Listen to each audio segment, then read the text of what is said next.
it's always the question that people are thinking when you're writing a distribution agreement.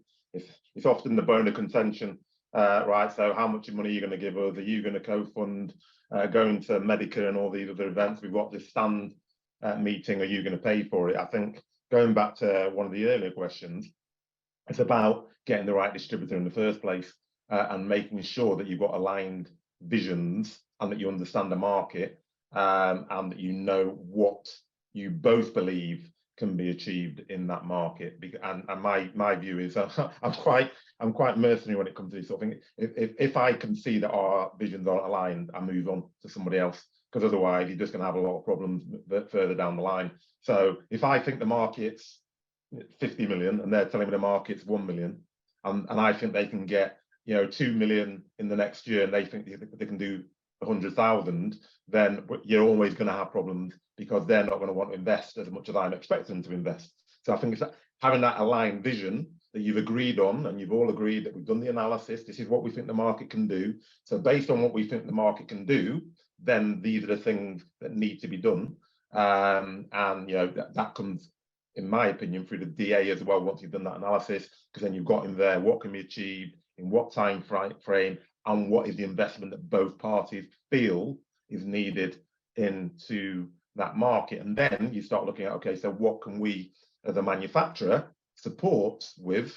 This is what's required. Who's going to pay for that?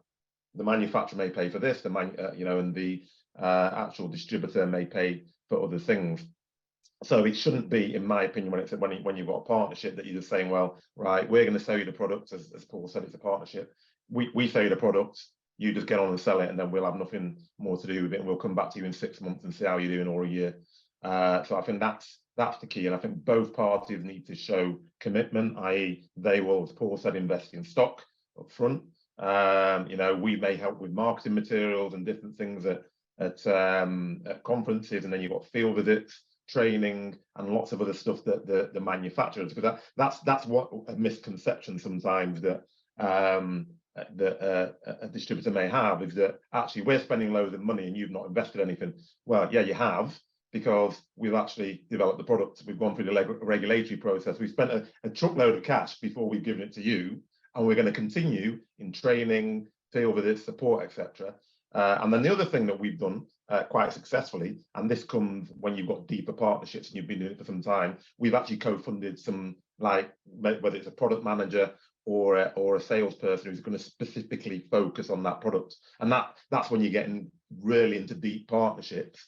And we've done that in markets where of a significant size, where we know that this is going to make a difference, because then you've effectively got our own person in there who's going to really drive it forward. And I think that then shows our level of investment as well as the distributor's level of investment.